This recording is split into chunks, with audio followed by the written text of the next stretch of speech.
The brisk fall breeze hinted at a storm brewing over the eastern hills. It was late afternoon, and as the clouds gathered, Hank Fisher turned up the collar on his flannel shirt. "Glad I wore this," Hank said to himself. "Those clouds are going to drop the temperature even more. Might snow before morning." The heavy flannel shirt, almost like a jacket, was a muted green and brown plaid. Not camouflage, but it did a good job blending into the surrounding forest and was water-resistant. Hank was coming back from an unsuccessful bow hunting trip. He enjoyed hunting and fishing, especially on his own property, which sprawled over 950 acres in the heart of the Appalachians. Hank loved the tracking skills needed for a successful hunt and used the meat he harvested from the wild. He felt that using a rifle was too easy. Anyone can stand off a few hundred yards with a high-powered scoped rifle and call themselves hunters, he often argued. Try stalking within 30 or 40 yards with a bow and see how skillful you are. Hank's property, located in Pennsylvania, was a mix of wooded hills, several small streams, a large lake, and grassy meadows. He moved easily through the trees and brush for a man who was 62.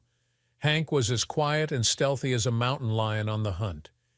His lean build, dark eyes, and hair, along with his natural tan complexion, spoke of his Native American heritage.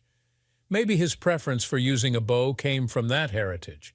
Hank smiled as he walked back to the old farmhouse, thinking of the stories told about how this farm had come into his family. "This place feels like a friend as well as my home," Hank thought.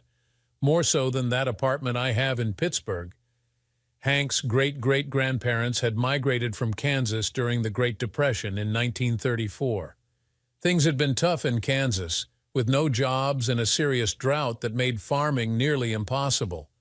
The family settled in the hills of the Appalachians, where not many would notice or care that Hank's great-great-grandmother and grandmother were both full-blooded Cherokee from the reservation in Oklahoma. The Fishers quickly set up a homestead and went about making a life. Great-great-grandpa Austin Fisher did whatever he could to feed the family. Austin knew he needed cash to approach the bank that owned the land they were squatting on. Considering the times, he thought if he could offer a good down payment, the bank would sell him the land on credit. Austin was damn certain that once he had legal title, he could make a go of the farm. There were wild cattle roaming the hills that had once belonged to others who had packed up and left or let the animals go because they couldn't afford to feed them through the winter. Austin gathered a small herd of these cattle, not for marketing, but as food on the hoof for his family. He also ran a trap line for pelts and fur, trapping from late fall until just before the spring thaw. The local mercantile would give credit for coyote, beaver, muskrat, and marten skins, and sometimes he even got cash. Another source of income for the Fishers was moonshine. Austin had a homemade still in a hollow, and the shine he produced was of good quality and highly prized. Prohibition had been repealed 2 years earlier, but the hill people couldn't or wouldn't pay the higher prices for store-bought liquor. Most of them didn't care for the government or its agents. The tax-free, illegal moonshine was a well-appreciated alternative. After a year and a half, Austin had saved over $350, which was a large sum for the times. He made the 2-day, 45-mile wagon trip into Dunlap to buy the land and bring back supplies. The small town, with no more than 300 people, was the county seat of Jackson County. Austin went to talk to Theodore Smith, the bank owner. "That section of land is worth more than the $1,800 you offered, Mr. Fisher," Smith stated after hearing Austin's offer. "Why should I take less than the property is worth?" "Yes, sir, you're right," Austin replied. "That farm is probably worth more, but not right now. This depression isn't going to be over any time soon. And how much are you making on the land right now?" "I'll give you $25 a month until the loan and interest are paid off. Seems to me it's a matter of a bird in the hand against one in the bush that you may never catch." Austin could see Smith arguing with himself. "Look at it this way, Mr. Smith. If I pay you for a few months and then can't anymore, you can take the land back. At least you got something out of the deal instead of the land sitting there making you nothing." Smith revised his first impression of Austin Fisher as just an uneducated hillbilly. The man may be right, Smith thought. I don't see this depression ending in the foreseeable future, despite what the government says. He stared at Austin for about a minute. I believe we have a deal, Mr. Fisher, Smith said, holding out his hand for the money. I'll just take your down payment to the vault and get you a piece of paper outlining the deal we made. I'd like a receipt for the $350 as well, Austin replied. This man is no fool, Smith thought as he took a piece of paper and handwrote 2 copies of the terms and penalties of the mortgage. He signed both contracts, got Austin's signature, and gave him a copy. You've bought yourself a farm, Mr. Fisher. Reckon so, Austin agreed. See you next month with your payment. He left the bank, went to the general store for supplies, loaded the wagon, and rode all day and most of the night back to his farm. The 1.5 sections of land had been passed down from father to son. Hank inherited the farm from his father, Travis, 5 years earlier when he was 28. His parents were killed by a drunk driver, and the property was willed to Hank. Travis Fisher had used the place as a hobby farm, having electric power brought to it and the well piped into the farmhouse. Travis and his wife did a little gardening, but mostly used the old farmhouse and land as a getaway from the hustle and bustle of the city. The fields and some valleys were leased to a local farmer. Hank changed that when he became the owner. He gave the farmer notice that the lease would run the current season, and one more, then would not be renewed. Hank did major renovations on the old house, rebuilt the barn, and turned the property into a sort of hunting and fishing preserve. Topping a small rise, Hank looked down at his cabin at the tree line of a narrow valley. A light mist had started to fall, and in the gathering dusk, the lights from the 2 windows on the rear of the cabin glowed warmly. There was a column of smoke rising from the chimney. The smile on his face turned into a full grin. Maggie must have the fireplace going, Hank thought. Bet she's got supper on the stove, too. I sure hope so, because I'm hungry after my hike. Before starting down the slope, Hank looked over the 2 valleys separated by the hill he stood on. He had a deep sense of being home. He worked in Pittsburgh, but his heart and home were on the farm. Hank started down the gentle slope, his grin widening as he thought of how he and Maggie had met. He had gone to an outdoor sports expo on a Friday to check out some archery and fishing equipment. She had been the pretty girl hawking an outdoor sports-type resort. Maggie Lee. Hank read her name tag aloud and smiled at her. His interest was in the girl, not the resort. He had his farm as his resort and needed nothing more. What he did want was to get to know Maggie better. Yes, sir, she said, shaking Hank's hand. And you are? Forgot my manners, Hank replied. Excuse me, I'm Hank Fisher. Let me tell you about Lost River Resort. Maggie began to tell of the wonders and adventures available at her resort. Lost River is on the shores of Huron Lake. The resort has over 3 miles of shoreline. The property is in Michigan. By car, we're about 2 hours north and a little east of Lansing, and 2 hours west of Flint. It's a little over 5 hours south and a little west of Pittsburgh. Hank didn't fully concentrate on what she was saying, but he watched her with great interest. She's tall, he thought. She's got to be 59 or 10. Maggie was athletically slender, with long auburn hair and big brown eyes. You'd have to call her handsome rather than pretty, he continued his thought. All in all, a very nice package. Lost River has 1,000 acres filled with deer, elk, turkey, and other wildlife. We have miles of hiking trails, float trips by canoe, kayak, or inflatable rafts on the river, and fishing trips on the lake. Maggie gave what was obviously a prepared speech, but did it with depth and enthusiasm. As she gave her presentation, Maggie was attracted to the tall, ruggedly handsome man standing in front of her. He looks like he spends more time outdoors than he does in the city, she thought. Maggie didn't want Hank to leave just yet, so she handed him a special full-color brochure showing pictures of Lost River Resort. There's a voucher in there for a 20% discount. Hank glanced at the brochure and handed it back to Maggie. Miss Lee, I'm really not interested. Maggie, she corrected. My friends call me Maggie. Why don't you want to visit Lost River? Hank smiled.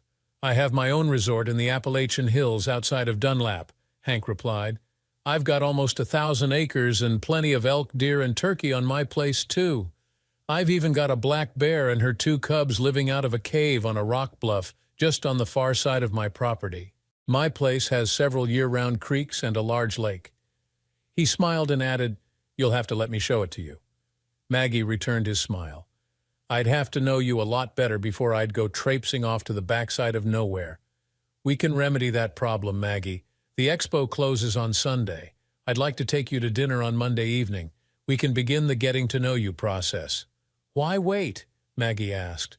"I get off at 5 today. The sooner we start the process, as you call it, the sooner it will be completed, and the sooner I get to visit this resort of yours." Smiling, Hank said, "See you at 5. That dinner led to more time together. Maggie and Hank would date at least twice a week when Maggie wasn't working an outdoor or travel expo out of town. Hank found that Maggie was more than a pretty model for Lost River. She had grown up on a farm on the outskirts of Erie, Pennsylvania, and had a master's degree in business administration and a BS in hospitality management. Her goal was to run a group of resorts like Lost River. Almost 3 months to the day after they met, Maggie got to see what she called Hank's Resort for the first time. Hank had improved and renovated the building to modern standards, but kept most of the historic features. The house was a rambling one-story structure, very much like you would see on the Texas plains. The building had 2 separate parts connected by a covered breezeway. Hank had built walls for this walkway, with a few windows so you could get from one section of the house to the other without being exposed to bad weather. Across the breezeway, the second section of the home held a master suite, 2 additional bedrooms, and a guest bathroom. Hank seldom had visitors to the farm, but when he did, he wanted them to be comfortable. He had updated the bathrooms and plumbing. Hank had a second well dug to ensure that his house had enough fresh water. He also kept the old-time pump in the kitchen to preserve a little history. The main house faced west, so you could sit on the large front porch and watch the sunset from one of the 2 old-time rocking chairs. The rear of the house, with its own porch, also had 2 rocking chairs to view the sunrise over the hills to the east. This main section of the building was one very large open room containing the almost gourmet kitchen, a large eating area with the old farm table, and an area in the front that was like a huge family room. Tucked against a side wall was a bathroom. Maggie fell in love with the old farmhouse and the valley it sat in. The story of how the farm came into Hank's family intrigued her, and she quickly showed Hank that she was as much at home in the woods and had a feeling for the outdoors, just like him. With her hair pulled back into a ponytail and little makeup, she was almost like another male hunting partner. She helped plan which expos the Lost River Resort would attend, along with a few other vacation places. When she wasn't doing an expo, Hank would pick her up as soon as he finished work on Friday, and they would head out of town.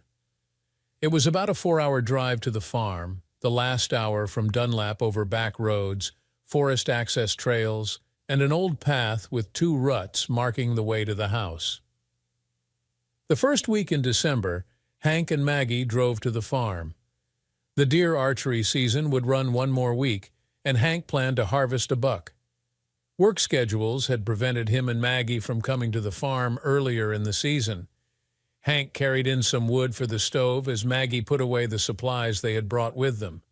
They planned on staying for 4 or 5 days. "If I get a deer the first day or 2, we'll go fishing or hiking or just enjoy being out here away from the city," Hank told Maggie. "Is there a doubt that you'll get a deer?" Maggie asked, pretending to be shocked at the concept. Hank picked up his bow and replied, "Using this instead of a rifle gives the animal a better than even chance. Sometimes they're smarter than me." He smiled and held up his hand. "No, don't say it. They are almost always smarter than me." Maggie giggled and ran across the room to jump in Hank's lap. "You're smart enough to make me fall in love with you, and that's good enough." "That's right, Maggie. I do love you." Hank reached into the pocket of his jean jacket and pulled out a ring box. He opened it and held it up to Maggie. "Will you marry me?" Her answer was a squeal of pleasure and a kiss she bestowed on Hank. It was much later that evening before they remembered to eat dinner. "I'm heading out before first light in the morning," Hank said as they got ready to return to the big bed after a shower. Going to try for a deer up by that big rock shelf in the next valley.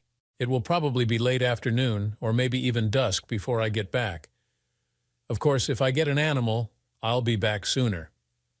Hank was making the long hike back as he thought of him and Maggie, but the clouds opening up and changing the light mist to sudden raindrops brought him back to the present. Best be getting inside, he thought. Looks like it's going to pour down. He stepped onto the back porch out of the weather. Hank took a soft, dry towel from a peg on the wall and wiped down his bow and the leather quiver he'd been wearing on his back. The quiver was handmade from a stiff piece of elk hide Hank had made, and it contained a dozen stiff spine hunting arrows tipped with broadheads for hunting large game.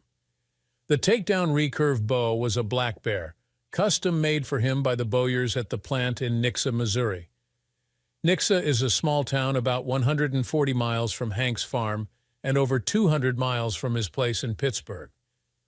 At least once a week, Hank would make the trip to be measured, test, and watch the progress of his bow.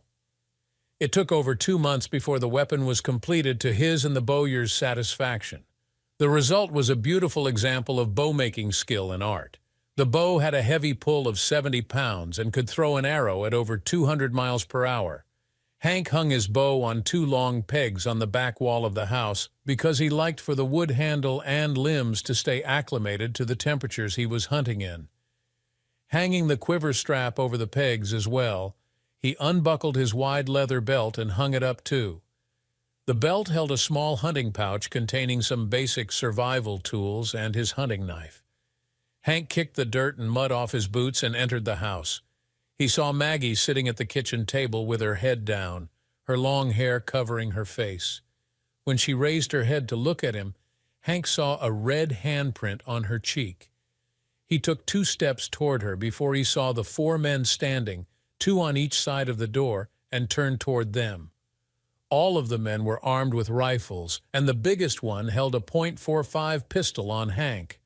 "That's far enough, buddy," the pistol wielder ordered. He motioned with the gun and said, "Join the little lady at the table." Hank moved to Maggie, made sure that other than her cheek she was okay, and sat down next to her. "There's no money to speak of in the house," Hank explained. He didn't ask who they were, he didn't care. "The keys to my truck out front are in it, so take what supplies you need and the truck and leave us be." The big man shook his head and smiled. "You don't understand the situation here, buddy." He motioned with the pistol at the other 3 men and introduced them. "That's Jake, Bobby, and Tom. We are your worst nightmare." Hank looked at each of the men and studied them quickly. Jake was thin to the point of looking anorexic with almost white hair. Bobby was short and almost as big around as he was tall. Jenkins was of average height and build but had a wild look in his eyes. Tom was close to 64 and had the big body to go with his height. He acted almost friendly, but there was a sense of cruelty and danger about him. "So what do you want?" Hank asked. His mind had already gone into survival mode. Whatever these men wanted, it was Hank's plan to make sure Maggie didn't die, nor himself if possible. "Have you ever read a short story called The Most Dangerous Game?" Tom asked. Hank nodded. Maggie didn't bother to answer. "It's a story about a rich man hunting another man who was shipwrecked on the Aristocrats Island. I've hunted all the big game that the U.S., Canada, and Alaska have to offer."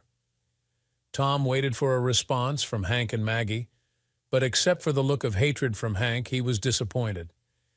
"Anyway, I am bored. So after reading the story, I decided to have my own dangerous game by hunting another human. You will have the honor of being the prey." "Why us?" Hank asked. "Of all the places and people you could go after, why us?" "I scouted a hunting spot outside of Portville in early August. As Dunlap is the county seat, I went to the courthouse to get my deer tag. At the service station, I heard you and the owner talking about him hunting on your property. He said he liked to hunt there because it was away from civilization." Tom smiled and continued, "I did a little investigating, and here we are. Your farm is 45 miles from the nearest town, and the property is posted for no trespassing, so I thought this would be a great out-of-the-way place to try my little experiment. And after the hunt, assuming you're successful, I think this is a perfect area to continue our hunts." Well, find other candidates and bring them here to continue our little entertainment. That story ends with the hunter becoming the hunted and losing the game and his life, Hank offered. Yes, that's how the story ends, but this is real life and that won't happen, Tom bragged. The story was of one man hunting another, Hank said. He motioned toward the other 3 men. What about them? I wanted to share the thrill of the hunt with my friends, Tom replied. Tomorrow morning at dawn, you will be given an hour's head start. Then we will come after you. What about Maggie? Hank asked. The young lady will be the prize for the man who kills you, Tom leered at Maggie. I certainly hope I am the winner, he laughed and added. Of course, if I win, I'll share my trophy with my friends, and I expect them to do the same for me. Hank tensed, but Tom pointed his pistol at him and Maggie. None of that now, he ordered. You and the girl get over on the couch. Jake, tie them up. Don't make it too tight. We want our prey to have feeling in his hands and feet tomorrow morning. Tom smiled again and added, After all, we want to be sporting. The painfully thin man, using a rock climber's nylon rope, first secured Hank and then did the same to Maggie. Now I suggest you get some rest, Tom said. The hunt begins at dawn. Will the prey be allowed a weapon? Hank asked sarcastically. I have no intention of one of us getting hurt if you should get lucky. So, no, you will be unarmed, Tom replied. Jake, Bobby, and Tom went through the breezeway to the bedrooms, leaving Jenkins to guard the prisoners. Hank and Maggie whispered to each other when Jenkins wasn't paying attention or when he went to the bathroom. They discussed plans and options and were still awake 4 hours later when Jake came to relieve the watch. After Jenkins left, Jake went to the stove, got the coffee pot, and poured himself a cup. While he was occupied doing that, Hank leaned close to Maggie's ear and whispered, No matter what, I will come back for you. Maggie looked back at Hank and halfway smiled. I know you will, she replied, and leaned in closer to Hank and kissed him. Just don't get yourself killed. They're not good enough to catch me, Hank assured her. You do what you have to do to stay alive, and I will come for you. Maggie seemed to gain strength from Hank's words and nodded. All too soon, Hank could see the sun beginning to rise. Tom, Jake, and Bobby joined Jenkins in the kitchen. After getting coffee, Tom pulled his gun and sent Jake to untie Hank. Let him stretch his legs before we send him on his way, Tom ordered. The hunters allowed Hank to take a long drink of water and pushed him toward the back door. You'll have a 1-hour head start from the time we put you out the door, Tom instructed. We won't watch where you go, but in an hour we will track you down. Hank started to say something to the big man, but Tom held up his hand. You now have 59 minutes. Hank stared at Tom for a few seconds, turned, and stepped out onto the back porch. Tom slammed the door behind him with a grim smile. Hank grabbed his bow, quiver, and hunting belt from the pegs on the outside wall. Good thing they didn't check the back wall, he thought, as he left the yard at a ground-covering lope. Circling for 10 minutes, Hank settled behind a huge oak tree on a hill overlooking the valley and the house. The rain had stopped during the night, but the low-hanging dark clouds began to drop a gentle snow about 30 minutes after he had been forced out of the house. Tom, Bobby, and Jenkins stepped out onto the back porch. Tom pointed to the path leading up the closest hill, and the men started into the woods. So much for an hour head start and being sporting, Hank thought. If this snow gets heavier, it will be harder not to leave a trail for them to follow. He watched as the men went over the crest of the hill and started down the other side. Hank tightened the ties on his winter weight moccasins, which allowed him to move silently through the woods, and waited a few minutes to make sure the men were gone. He had only seen 3 of the hunters. Must have left Jake behind to guard Maggie, Hank thought. Slowly and carefully, he made his way down the hill to the back of the house.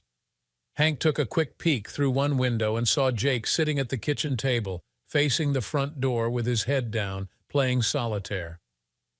Maggie was still sitting on the couch, staring at Jake but not relaxed.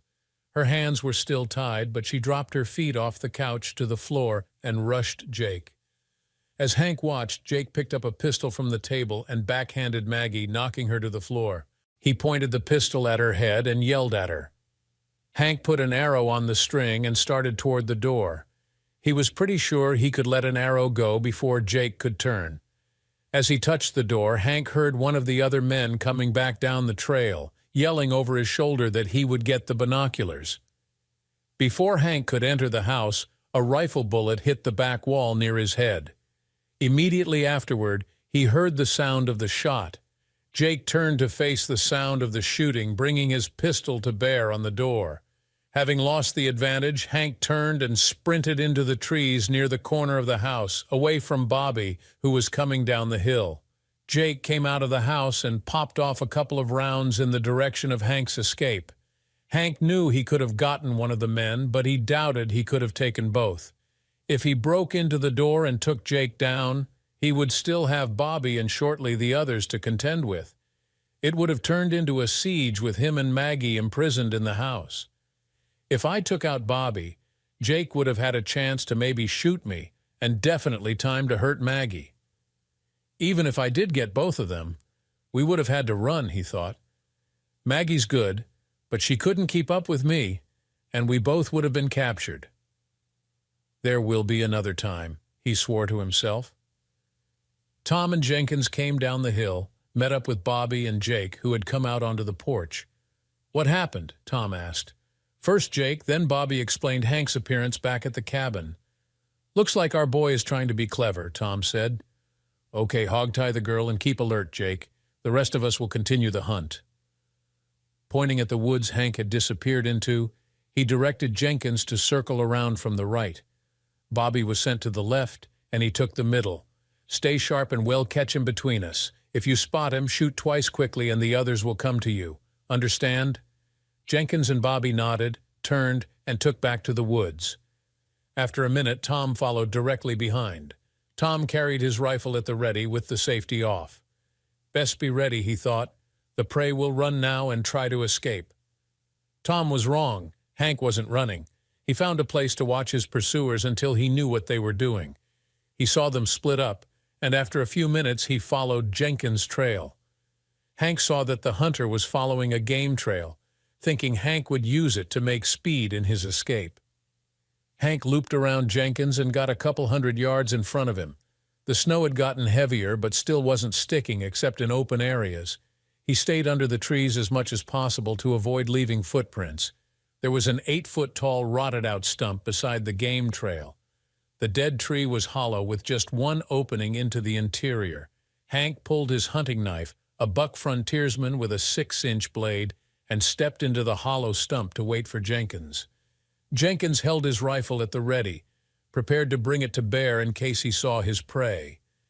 He heard a rustling behind him and turned. Before he could complete the turn, an arm circled his neck and pulled his head back. Jenkins felt the sharp edge of a knife touch his neck. He tried to struggle, but was shaken like a rag doll. "Be real quiet now if you want to live," Hank ordered. "Drop your rifle and kick it away." Jenkins hesitated and felt the knife lightly slide across his neck, leaving a shallow cut that began to bleed immediately. "Do as I say, or I'll finish the job," Hank added. Jenkins followed orders. Hank kicked the back of Jenkins' knee, and the man dropped to the wet, leaf-covered ground and was pushed to his stomach. Hank pulled Jenkins' hands behind him one at a time and used a zip tie from his hunting pouch to secure him. He used another tie on his prisoner's feet and pulled Jenkins' feet up, connecting the arms and legs together with a third zip tie. "That ought to hold you," Hank offered.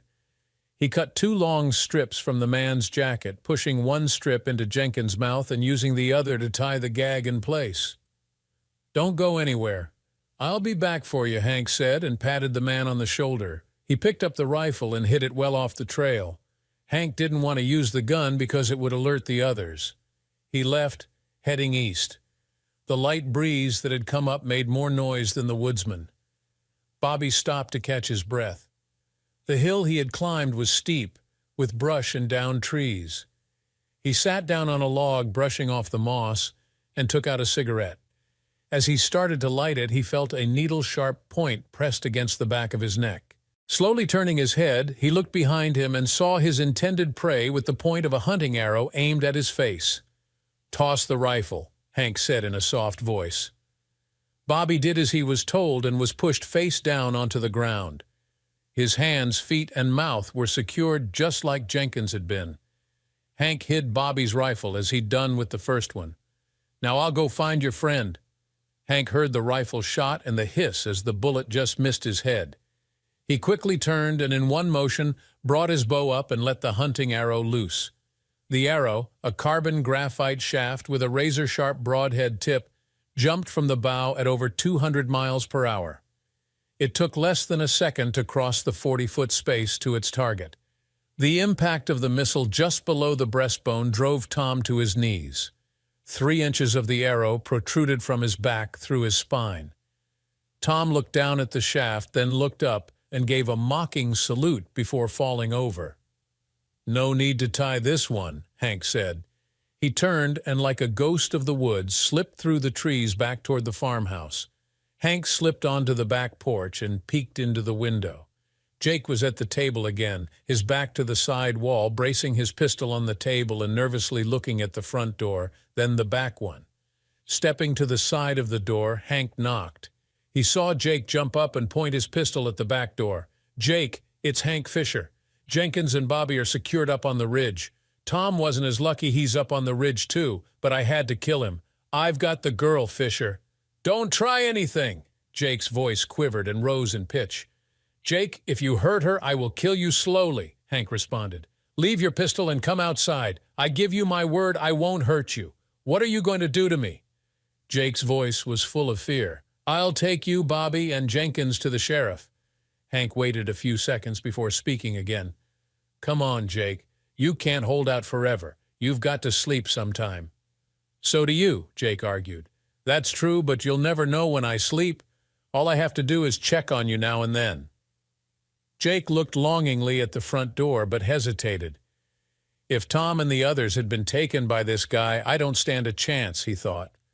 Making up his mind, he laid the pistol on the table, moved away, and got down on the floor. Before he could call out, Hank came through the door with an arrow on the string, the bow pulled back for shooting. Hank let the string go back to rest and picked up the pistol from the table, sticking it in his waistband. He went to the pantry and got 3 more zip ties, having used all he had on Jenkins and Bobby. Hank put his knee in Jake's back and tied him up like the others, then went to Maggie. Using his buck knife, Hank cut the ropes holding her and helped her sit up. "Are you okay?" he asked. Maggie nodded. She sat rubbing her wrists and stretching her legs to get the circulation back. "What about the others?" she asked. "Like I told Jake, 2 of them are hogtied in the woods," Hank said with a grim smile. "I had to put an arrow into Tom." "Good. The scumbag got what he deserved," Maggie replied. Hank looked closer at Maggie. The left side of her face still showed the bruising from the first slap. The right side was swollen with a small cut just at the end of her eyebrow. The ugly colors were obvious. "Let me get a cold towel for your face," Hank suggested, and walked to the kitchen sink. As he left her, Maggie got to her feet, limping a little, and made her way to where Jake lay on the floor. Drawing back her foot, she kicked him 3 times. "How does that feel, you little punk? Pistol whip me, will you? Going to use me for your plaything, are you?" She started to kick him again, but Hank put his arms around her and pulled her away. "Settle down, young lady," he said with a laugh. "I thought I was the deadly hunter." "You are, but I'm really mad," Maggie replied. "All he talked about was what he and the others were going to do to me." Maggie leaned into Hank's arms and asked, "What are we going to do now?" "We can't call the sheriff. We don't have a landline phone, and our cell phones don't get reception out here. We'll take the truck, go to Dunlap, and tell the sheriff what happened.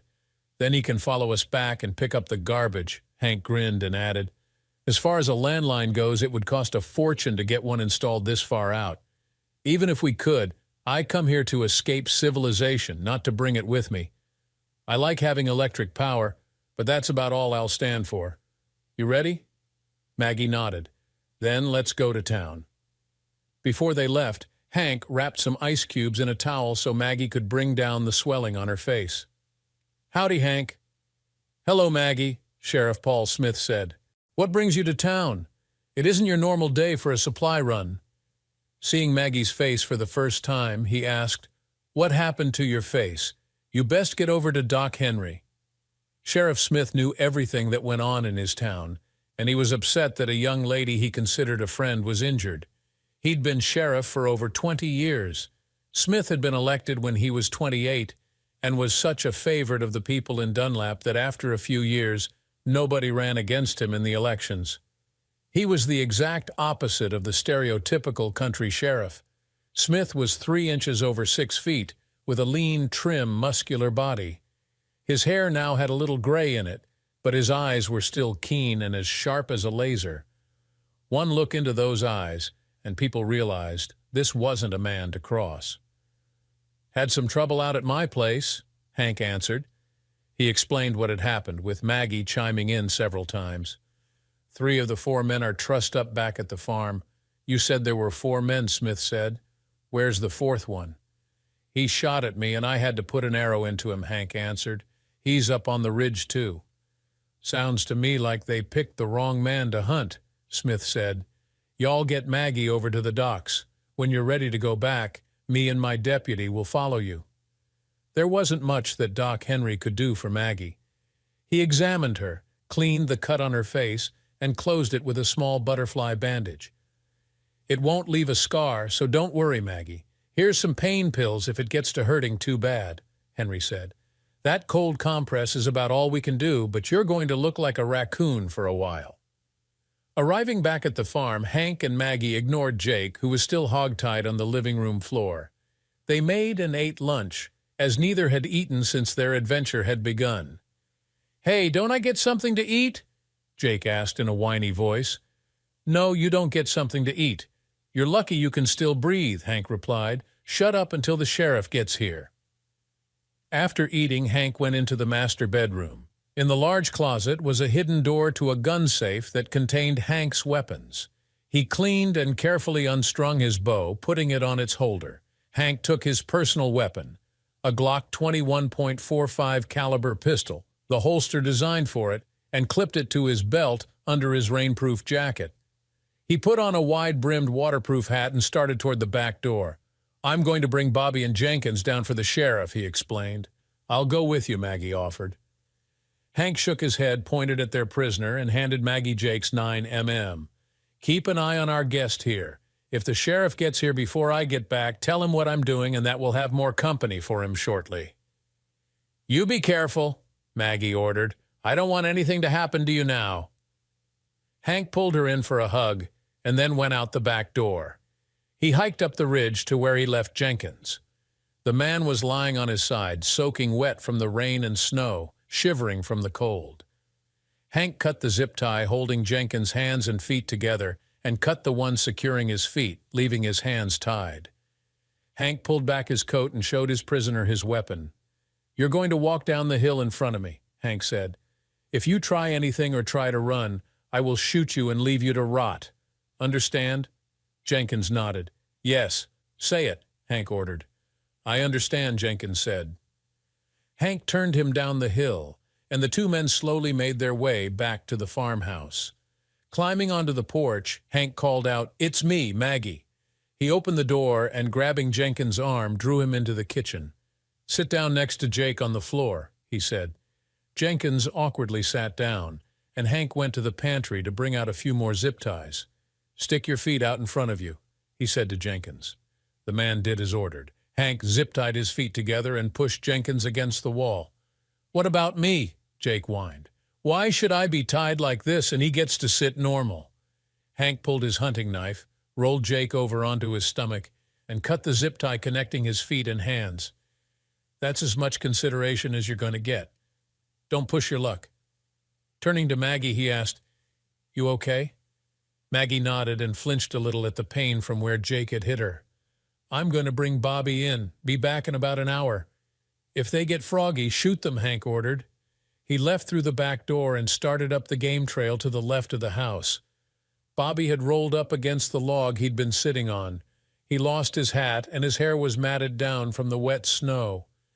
Hank pushed him over onto his front, cut 2 of the ties, leaving his hands secured behind him, and helped Bobby to his feet. Showing him the Glock, Hank pointed back down the game trail. "If you do anything but walk down that trail, I'll kill you," Hank said in a flat, unemotional voice. "Where are you taking me?" Bobby asked. "Back to the house to join your friends. The sheriff should be there by the time we get back." Bobby slipped on the muddy game trail and fell down. "Careful now. We wouldn't want you to get hurt," Hank said, helping the man to his feet. A large white van could be seen parked in front of the house as the two men came down the hill to the back of the house. "Looks like your ride is here," Hank said. He guided Bobby into the house and pushed him to the floor next to Jenkins and Jake. "You didn't bring the body of the fourth man down with you?" Sheriff Smith said. It was a question as well as an observation. "Nope. He's up on the ridge just off the game trail. He should be buried," Smith suggested. "If you want him, go up the hill and get him.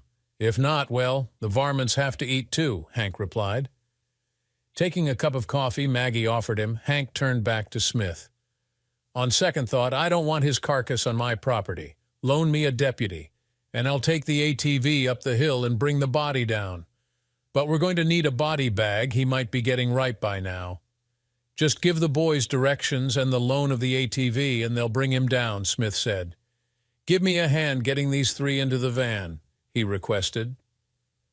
Freeing their feet one at a time, but leaving Jake, Jenkins, and Bobby's hands secured, Hank and Sheriff Smith took them out to the big Ford cargo van.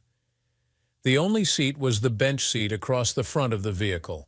Behind the seat were several tie-down points for securing cargo. Smith handcuffed each man with their hands in front of them, then cut the zip ties. He secured each man to a different tie-down ring with more zip ties, leaving them to sit on the floor of the van as best they could. "Hey, I can't ride like this," Jenkins complained. "I could hog-tie you again and just toss you in the back if you like," Smith replied. Jenkins kept quiet after that. "Where'd you get the van?" Hank asked. "I didn't think Dunlap had more than 2 or 3 patrol cars." "We don't," the sheriff answered. "After I talked to you, I went to the U-Haul place and rented this cargo van." Smith smiled.